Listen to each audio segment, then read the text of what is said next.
अस्सलाम वालेकुम व्यूअर्स, आज हम मौजूद हैं आईसीएम एक्सपो पे और आज हम इस वक्त मौजूद हैं दीवान इंटरनेशनल के स्टॉल के ऊपर। हमारे साथ इनकी टेक्निकल डायरेक्टर हुसैन साहब मौजूद हैं। आइए इनसे बात करते हैं, उनकी कंपनी के बारे में जानते हैं। अस्सलाम वालेकुम। वालेकुम सलाम। कैसे हैं सर आप?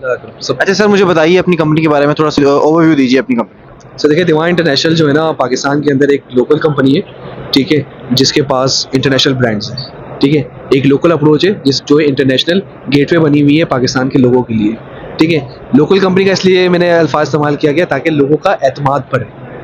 और दूसरी बात यह है कि वी आर इंटरनेशनली प्रेजेंट, हमारी बहुत अच्छी अच्छी ब्रांचेस भी है दूसरे दूसरे ममालिक के अंदर भी, ठीक है। लेकिन हम लोकल जो यहाँ पर सपोर्ट लेकर आए हुए हैं और इंटरनेशनल ब्रांड्स के साथ जो हमने एक एतमाद बिल्ड किया हुआ है पाकिस्तान के लोगों के लिए इंटरनेशनल ब्रांड के साथ, वैसा ब्रिज बने हुए दरमियान में।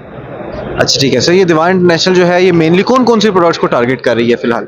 अच्छा, इस वक्त जो है दीवान इंटरनेशनल एनर्जी और पावर सेक्टर को टारगेट कर रही है। इसमें एनर्जी जनरेशन, ठीक है, उसकी सप्लाई और उसकी कन्वर्जन, उसकी क्वालिटी मेंटेनेंस और साथ में फिर उसकी प्रोटेक्शन, प्रोटेक्शन के बाद डिस्ट्रीब्यूट ट्रांसमिशन और ट्रांसमिशन के बाद पावर क्वालिटी मैनेजमेंट वगैरह। सर दीवान इंटरनेशनल बहुत बड़ा ग्रुप है, it is a very widely recognised group. तो फ्यूचर में आप इसको इनोवेशन की साइड पे अगर लेके जाना चाहें तो आप क्या प्लान करते हैं कि किस तरह से किया जाएगा?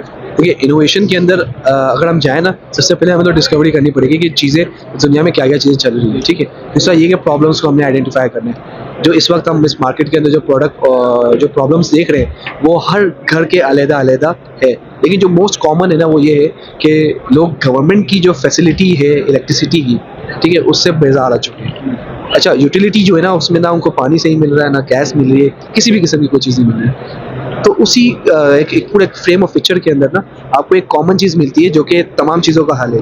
लेट्स सपोज करें आज से कुछ 2 साल 20 साल पहले तक आपके घर के अंदर गैस होती थी, ठीक है, आपके घर के अंदर कोल्ड मौजूद होता था, आपके घर के अंदर दीगर रिसोर्सेज होते थे जो कि एनर्जी के होते थे, लेकिन इलेक्ट्रिसिटी एक बहुत नायाब चीज़ होती थी, ठीक है। लेकिन आज इलेक्ट्रिसिटी आने के बाद ना कोल को भी उसने रिप्लेस कर दिया है, गैस को भी उसने रिप्लेस कर दिया है, हीटर जनरेटर जो होते थे गैस में चलते थे उनको रिप्लेस कर दिया है। तो मतलब इलेक्ट्रिसिटी जो है ना आपका एक वन सोल्यूशन बन चुकी है। इवन कि आपकी जो फ्यूल कार कंजम्पशन होती थी उसको भी यहाँ से रिप्लेस कर दिया इलेक्ट्रिसिटी ने। तो इलेक्ट्रिसिटी एक ऐसी एनर्जी है ना जिसको पहले कंट्रोल नहीं किया जाता था। एक तो सबसे पहले वो जो एंड यूजर की है ना एक्सेस से बहुत दूर थी, फिर जब वो एक्सेस में आई तो उसको कंट्रोल करना मुश्किल था।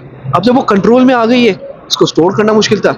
आज उसको स्टोर करने का एक तरीका और एक अच्छा अफोर्डेबल सोल्यूशन मिल चुका है, ठीक है। तो इस वक्त जो इलेक्ट्रिसिटी है ना वो हर चीज़ को रिप्लेस कर रही है, चाहे वो कंप्यूटिंग हो, चाहे वो ट्रांसपोर्टेशन हो, चाहे वो कुकिंग हो, चाहे वो रेस्टिंग हो, कुछ भी कर लो आप, इलेक्ट्रिसिटी आपका अल्टीमेट सोल्यूशन है।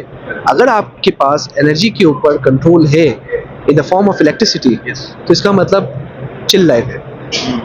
ठीक है, तो इसका मतलब है कि सर आपका फोकस जो है वो बेसिकली सब चीज़ को इलेक्ट्रिसिटी के ऊपर कन्वर्ट करके उसको कंट्रोल तरीके से चलाने के ऊपर है। मेन चीज़ हमारा काम है एफिशिएंट करना है इलेक्ट्रिसिटी को। पहले वक्त में इंकैंडेसेंट बल्ब होते थे जो कि एनर्जी को यूज़ तो कर रहे थे लेकिन वो एफिशिएंटली यूज़ नहीं कर रहे थे, ठीक है। उसमें प्रोटेक्शन की बहुत सारी कमियां होती थी जिसकी वजह से बल्ब टूट जाता था, घर में एक मैस हो जाता था, शीशे टूट जाते थे, इलेक्ट्रिक शॉक लग सकता था आपको।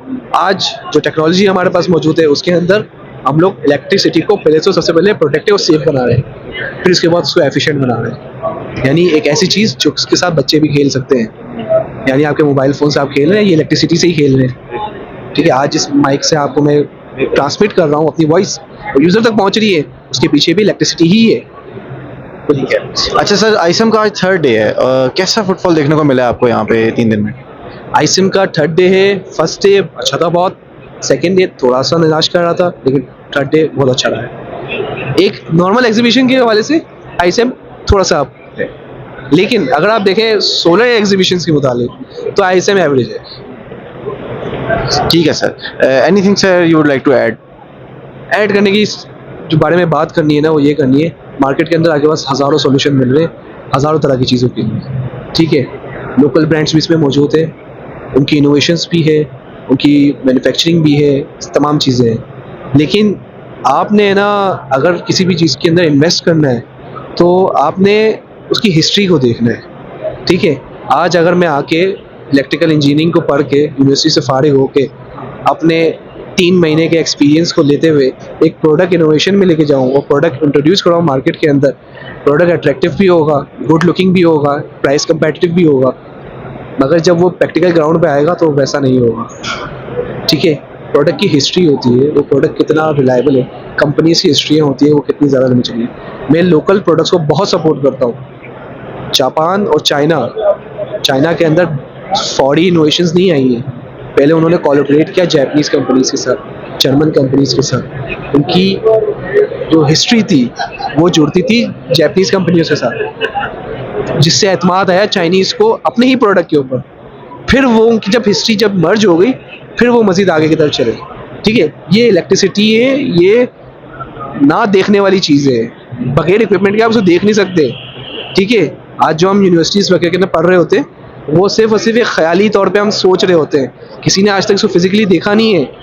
हमने सेंसर्स के ऊपर उसकी आइडेंटिफिकेशन की है, उसको हम देख नहीं रहे, उसके बिहेवियर को हम पहचाना नहीं है अभी तक। जिन लोगों ने R&D में खर्चा किया है, उसके ऊपर इन्वेस्ट किया हुआ है, उन्हें ये पता है कि इसका बिहेवियर कैसा है, उसका एक्शन कैसा है, उसका रिएक्शन कैसा है। तो अगर आज मैं 3 महीने के एक्सपीरियंस के ऊपर कोई प्रोडक्ट लेके आता हूँ मार्केट में, तो वो मेरी मार्केट के लिए भी सही नहीं है, और जो हमारा यूज़र है जो कि कॉस्ट इफेक्टिव सोल्यूशन ढूंढ रहा होता है, उसके लिए भी सही नहीं है। कोशिश करें अच्छे ब्रांड्स की तरफ जाए, रिसर्च पहले करें, बाद में इन्वेस्ट करें। Thank you so much for your जज़ाक।